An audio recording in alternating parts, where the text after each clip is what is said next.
secondary school named after Turar, 10th grade, Рысқұлбек Салтанат. Muqagali Maqataev is Kazakh writer and translator and poet. He is born in 1931 and died in 1976. It's 92 years from birthday of Muqagali Maqataev, so I want to read his poem called Three Happiness. Three happiness. My biggest happiness in life is you, my people. And if my people live, that means I live too. I give the honey of my poems to my nation, and this simple happiness means more than gold to me. My second happiness is you, my dear native tongue.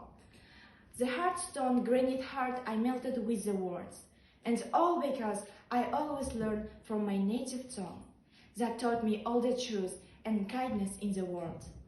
My third happiness is you, my motherland. Whoever stands for different things, and I will stand for you. Come here, my friends, I will share my fire with you.